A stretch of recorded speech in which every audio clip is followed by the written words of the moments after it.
Coucou tout le monde.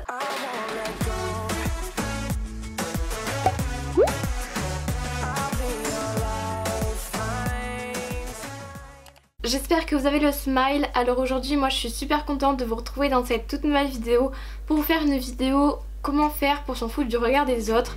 Parce que c'est vrai que ces derniers temps en fait je m'en fous de plus en plus du regard des autres et c'est limite si maintenant je m'en fous mais carrément. Mais c'est vrai que pendant assez longtemps ça me trottait autour de la tête, je faisais souvent gaffe à ce que les autres pensaient de moi, etc.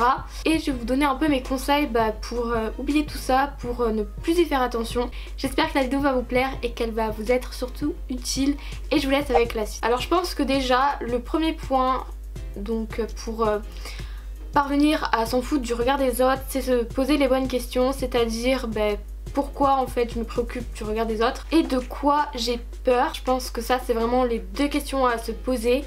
Et par la suite, une fois que vous vous êtes posé ces questions là, ça sera plus facile à passer outre le regard des autres. Maintenant si vous savez pas trop pourquoi vous en préoccupez, c'est plus problématique je trouve. Le deuxième point c'est qu'il faut vraiment s'apprendre à s'aimer. Donc là je parle plus physiquement que mentalement, mais mentalement ça peut jouer aussi. Je trouve que s'aimer, s'apprécier c'est vraiment très important, pas uniquement pour ça mais vraiment pour d'autres trucs aussi. En général, moi perso je pense comme ça, si vous vous aimez, il n'y a pas de raison de se soucier des autres en fait. Bon je vais passer pour une grosse narcissique mais bon c'est pas grave, il y a des fois je me trouve belle, il y a des fois je me trouve moche, il y a des fois je me trouve canon ou loulou. Je suis genre, je suis dans mon miroir, je suis en mode oulala mais c'est qui cette bombasse? C'est moi. Et je trouve que c'est dommage parce que de nos jours j'ai l'impression que les gens qui se trouvent beaux ils passent pour des gros narcissiques. Alors que au contraire moi je trouve que quelqu'un qui s'aime c'est vraiment bien. Et moi perso je préfère quelqu'un qui s'aime trop plutôt qu'il s'aime pas assez. Parce que moi perso les gens qui se kiffent trop ça me fait vraiment trop rire. Parce que c'est vrai que c'est pas tous les jours qu'on en croise. Et je sais que par exemple, moi j'ai jamais eu ce problème là. Mais j'ai déjà une copine qui m'avait dit oui moi l'été à la plage je mets pas de short, je sais plus, elle m'avait dit un truc comme ça parce que j'aime pas les cuisses machin. Moi c'est un truc que je comprends pas parce que moi même si j'ai des complexes, même si avant j'étais complexée par mon ventre par exemple, jamais je me suis dit ouais non les autres ils vont le voir. Moi perso ce genre de complexe c'est plutôt le fait que je le vois moi qui me dérange plutôt que les autres le voient. On me trouve moche, franchement je m'en fous, moi je me trouve belle donc que quelqu'un me trouve moche c'est concevable bien sûr. Parce que comme on dit voilà la beauté est subjective hein. Pour quelqu'un tu peux être beau et pour une autre personne tu peux être dégueulasse. Ensuite je pense que le troisième point qui est assez important aussi, bon je vais arrêter de dire ça parce que tous les points sont quand même assez importants, c'est qu'il faut se dire que l'on vit pour soi et que l'on ne vit pas pour les autres. On vit beaucoup pour les autres j'ai l'impression. Par exemple la société dit que les femmes ne doivent pas avoir de poils donc toutes les femmes doivent s'épiler. Pour moi ça c'est vivre pour les autres. Après si tu le fais pour toi je trouve que c'est bien. Mais si tu le fais pour les autres, arrête tout simplement. Moi je vous conseille d'arrêter parce que ça sert à rien de vivre pour les autres. Non je sais pas, je trouve que c'est triste quand même de vivre pour les autres, de suivre la société à la lettre comme on dit. Moi perso il y a des trucs que je suis, il y a des trucs que je suis pas. Mais je le fais avant tout pour moi et je le fais pas pour les autres en premier, voilà. Et je pense que c'est très important de raisonner de cette manière. Après je dis pas non plus que j'ai un raisonnement extraordinaire etc. Mais je pense que c'est très important de faire les choses pour nous et pas pour les autres. D'ailleurs là je viens de prendre des petites post-it que j'avais écrits et que j'ai accrochées dans ma chambre, voilà, pour un peu me rappeler des ondes positives, vous savez, de jamais oublier ces citations là. Du coup j'en ai deux à lire.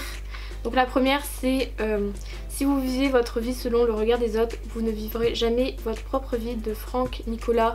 Et ça je trouve que c'est vraiment une très bonne citation parce que ça reflète carrément la vérité. Et la deuxième citation que j'ai qui est de Albert Einstein, c'est qui craint de souffrir souffre déjà de ce qu'il craint. Et ça c'est pas faux les gars. Perso quand j'ai des doutes etc j'essaie de toujours me rappeler de ces citations. Et vous aussi essayez de, je sais pas, de mettre des petites citations comme ça dans votre chambre, voilà, histoire de vous en rappeler. Vraiment je trouve que c'est important. Après le quatrième point, donc ça c'est sûr que c'est plus facile à dire qu'à faire comme on dit hein, mais c'est d'avoir confiance en soi. Donc moi je sais que j'ai pas non plus 100% confiance en moi et je sais que ça doit être très rare les gens qui ont 100% confiance en eux, mais faudrait essayer d'avoir confiance en soi. C'est pas évident mais je pense que ça s'acquérit au cours des années et au cours du temps tout simplement.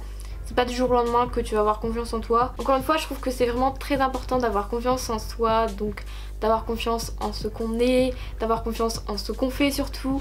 C'est encore une fois c'est une qualité qui sert vraiment, je trouve, dans la vie de tous les jours. Alors le 5e point, donc ça c'est vrai que pendant un moment c'est ce que je voulais faire, mais j'ai vraiment eu du mal à me passer de ça.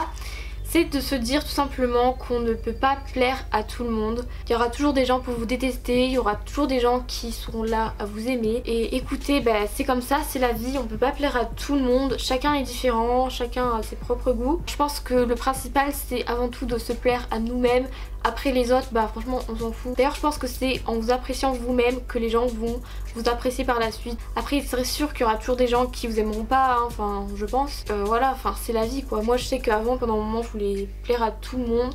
Quand quelqu'un m'aimait pas, tu vois, ça me faisait un peu chier, je me disais ah ouais merde alors. Maintenant franchement je m'en fous, je veux dire je suis comme ça. On m'aime pour ce que je suis ou pas, tant pis. Au moins je suis moi-même, vous voyez, parce que des fois on cherche à plaire aux autres, sauf que du coup pour plaire aux autres, on n'est plus vraiment nous-mêmes, des fois on joue un rôle, etc. Et je trouve que c'est vraiment pas ce qu'il faut faire. Alors le 6e point, je dirais qu'il faut sortir de sa zone de confort, donc c'est-à-dire faire des trucs que d'habitude vous n'oserez pas du tout faire.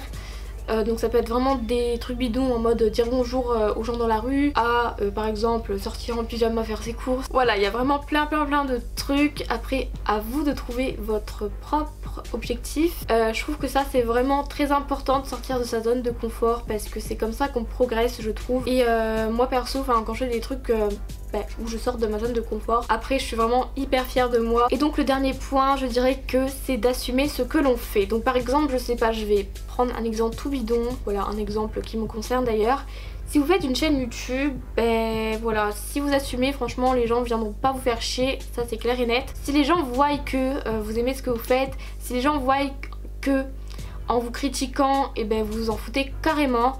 Ils vont pas passer leur vie à vous critiquer, à perdre leur temps. Mais par contre ouais voilà, si vous voyez que ça vous touche, que les critiques qu'ils vous font ça vous blesse, alors là ils vont continuer. Et même voilà, assumer, je trouve que c'est important parce que voilà, on voit qui vous êtes. Et je sais pas, c'est bien les gens qui assument je trouve.